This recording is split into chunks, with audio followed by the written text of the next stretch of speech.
For many years, the common idea of world cinema history in the West was pretty cut and dried. Japan, for the most part, you had Kurosawa, Ozu, Mizoguchi. Russia, Eisenstein, Dovzhenko, Badovkin. India was Sajid Ray. And Africa, the entire continent, was Usman Sembène. But as the years went by, thanks to the writers and curators and distributors who sought out the rest of the work, this extremely narrow story kept getting wider and wider.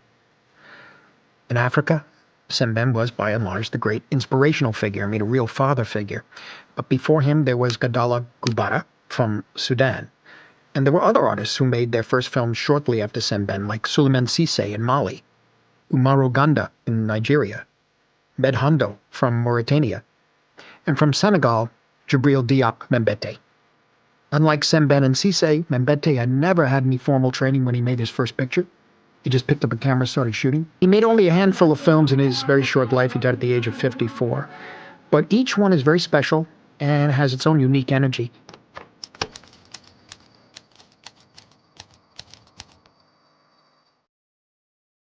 Most people know that man, Martin Scorsese, for hits like Goodfellas and The Wolf of Wall Street, but he's also a leading champion of films from around the world. In 2007, just after winning the Best Director Oscar for his film The Departed, he helped start the World Cinema Project with the mission of restoring and sharing important films from underseen regions.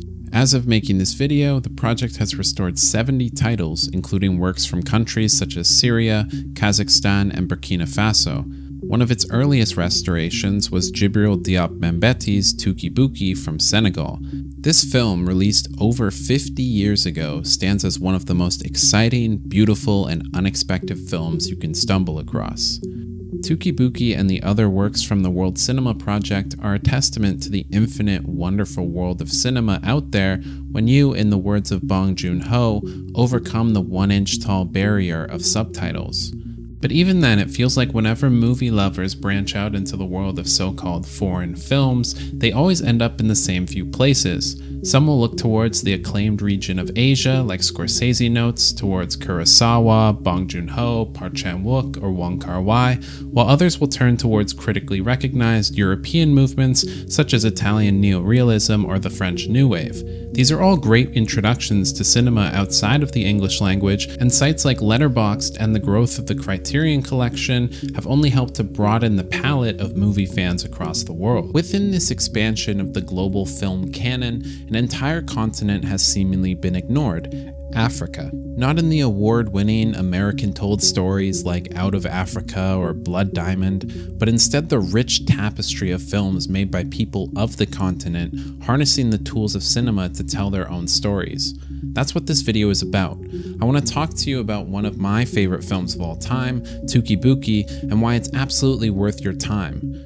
Don't worry, I'll keep things spoiler-free, but first I want to help situate the film within the historical moment it came out of, and shine a light onto why African film in specific is worthy of your next deep dive.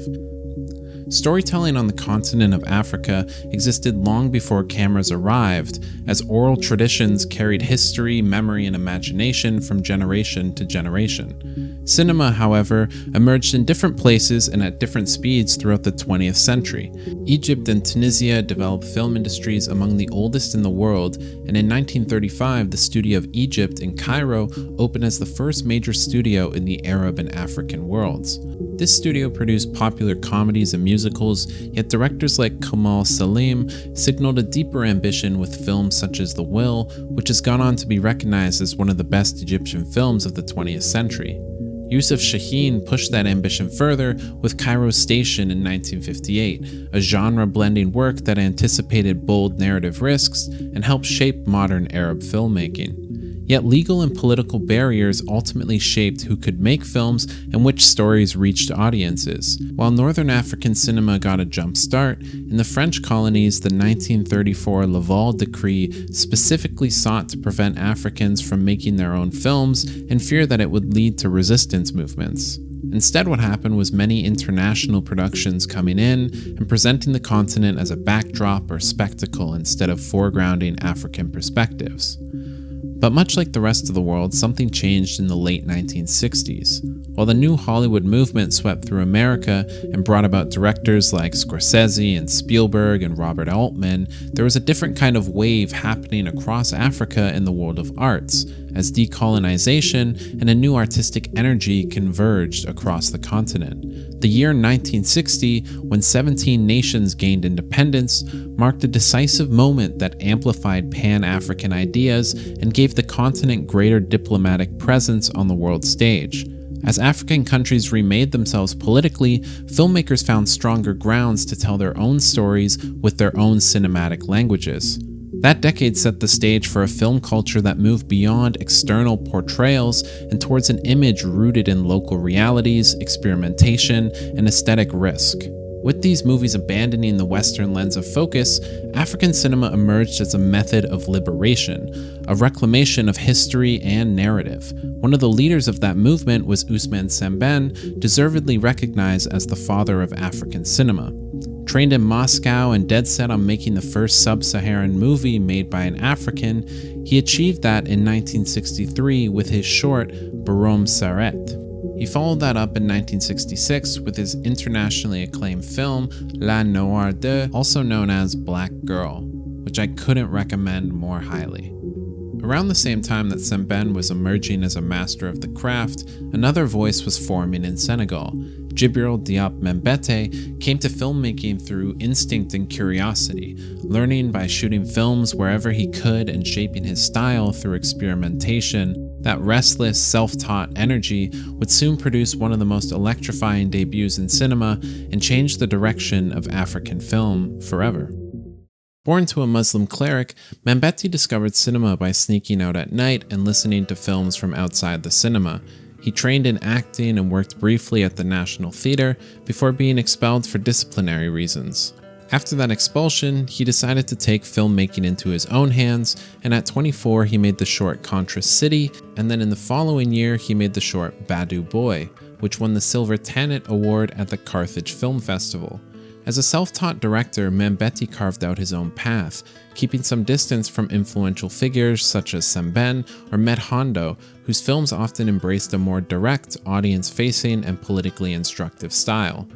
Mambety's scope was focused on the people of the streets, who he called the only true, consistent, unaffected people in the world, for whom every morning brings the same question: how to preserve what is essential to themselves.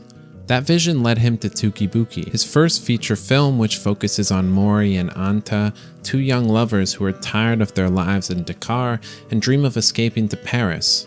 Mori is a cowherd who rides a motorbike decorated with a bull's skull, and Anta is a university student who feels disillusioned by her surroundings. The post-colonial era reshaped life across Africa and the way its artists started to explore it. In Touki Bouki, Mambety builds an avant-garde masterpiece that pairs playful anarchy with a vivid, lived-in portrait of Senegal after independence. He reconfigures cinematic tools for the African context, giving his work a true sense of individuality. To return to his own words, a filmmaker must go beyond the recording of facts. Africans in particular must reinvent cinema, but a choice has to be made. Either one is very popular and one talks to people in a simple and plain manner, or else one searches for an African film language that would exclude chattering and focus more on how to make use of visuals and sound.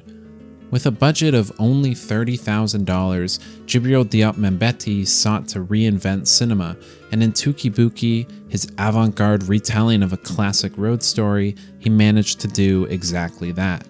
I fell in love with Touki Bouki the very first time that I saw it. Its title in Wolof means the journey of the hyena, and the film opens with a beautiful long telephoto shot of oxen crossing a plain towards the lens, slowly growing until they fill our screens. It's the kind of thing you'd expect to see on the Nature Channel, except the following shot jolts us back to the reality of the situation as our peaceful image is suddenly interrupted by the sounds of harsh, noisy slaughterhouses nearby. This is not the only instance of animal cruelty in the film, and it understandably makes people squeamish. But this violence is not purposeless. I actually think it's Mambety confronting the expectations of his viewers. The nature in Africa is often portrayed from the outside looking in, Whether that's safari visits or nature documentaries, the beauty of its landscapes and its animals is often detached from the reality of the people who live amongst these lands. This is the same rationale that sits behind colonialism, the ability to extract people and resources from their land without seeing their humanity. Through this violent intro, Mambety is confronting the reality of what sustains rural life with a quick analogy that speaks to the structures of colonialism itself. In post-colonial Senegal, city and countryside, tradition and modernity, African and European values sit uneasily beside one another. Mambety frequently weaponizes that friction with what he shows us on screen. The question hanging over the film becomes apparent from that very first image. In a world this unforgiving, can one young couple escape it without finding themselves chewed up by that very same system? Together, Mori and Anta chase money and paperwork by whatever means they can find, hoping to buy their way out of Dakar on a boat to Paris. As their plans unravel and reform, reality keeps sliding into fantasy and everyday life starts to feel dreamlike. Mambety frames their escape as part of a larger tension between local traditions and Western influence. The whole film moves with the uneasy mood of a young nation still wrestling with the promises and disappointments that followed independence. Light on plot, Touki Bouki derives its power from its composition. As you're watching this video, I'm sure you'll see many beautifully composed shots as Mambety employs his striking visual style to the picture. It's honestly amazing what he achieved through such a small budget. As the couple weave through the city, the film drifts through markets and street corners that come alive with vibrancy. Mambety's editing and bursts of color inject a sense of vitality that feels absent from Mori and Anta's restless pursuit of escape. Pastel clothing pops against bright white and yellow buildings, turning ordinary streets into something almost utopian. Amid the film's chaos, Dakar emerges as a vivid paradise of its own, and for a brief stretch, the couple seem to share in that joy. The film keeps pulling Mori and Anta back into the landscapes and traditions they hope to leave, tying their dreams of departure to the places that shaped them. The recurring image of the bull runs throughout the film, carrying echoes of strength and sacrifice while also mirroring the couple's stubborn drive. Like a charging animal, their desire pushes forward against odds, and that horn symbol comes to embody, amongst many other things, their fixation on the promise of the West. Touki Bouki carries clear traces of the French New Wave in its DNA. By 1973, the New Wave had already reshaped how directors thought about the form, and Mambety borrows that restless energy in his use of jump cuts, roving tracking shots, and montage, all of which echo Godard and the wider Nouvelle Vague while settling into a distinct West African voice. But beyond style, the New Wave pushed personal, low-budget filmmaking into the spotlight. Films like Hiroshima, Mon Amour, and Breathless came together on shoestring budgets and techniques born out of necessity. Touki Bouki follows in that path. The cast is entirely made up of non-professional actors, and the film is shot in the very location in which it takes place. Both of these factors help to keep the film rooted in the local reality of the story, but more importantly, it's a reminder, much like the French New Wave, that beautiful stories already surround us, embedded in our everyday lives. And the influence of French culture doesn't just come from the New Wave. One of the most striking elements of the film is the use of Josephine Baker's song Paris, Paris, Paris. Throughout the film, the same 14-second fragment repeats over and over. That loop fixes the song into a kind of short-circuited dream of Paris, loud, seductive, and constantly on the verge of arrival, much like our couple's journey. Set against Senegal's early years of independence, this is a period of time where the country was still trying to find its place in the world. Independence may have arrived in 1960, but Mambety shows that colonial power persists through culture, shaping cinema, language, fashion, and the very desires people carry. Through the visual and narrative tension between traditional Senegalese life and Western influence, Touki Bouki probes the complexities of decolonization and the challenges of forging a truly autonomous identity. Paris functions less as an end location for our protagonists than as a powerful symbol that shapes how people imagine themselves and their possibilities. That tension carries through to the final moments, as Mori and Anta confront the choice between remaining in Senegal or stepping into a life in Paris. I won't reveal their decision, but just know that it carries tremendous meaning against the backdrop of the film. Touki Bouki may be a bit difficult to fully appreciate upon first viewing. Its rebellious structure and chaotic editing choices are certainly unique amongst African films from its time period. Right from the start, it also presents a vivid scene of animal slaughter, which can challenge or unsettle audiences.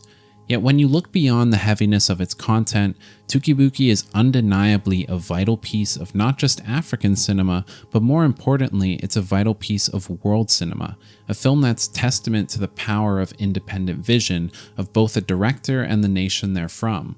All of the things that make it hard to watch are the very same things that make Mambety one of the era's most audacious and inventive filmmakers.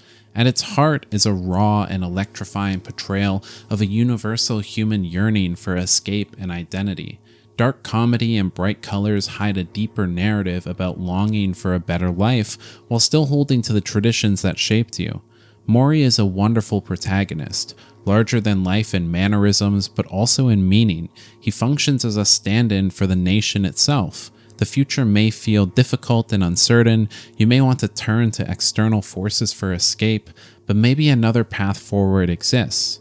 A heartfelt, experimental, and incredibly beautiful film to look at, Touki Bouki is one of the primary examples that Africa has some truly astonishing artistic potential when it comes to cinema, which should be celebrated and revered far more than it has in the past.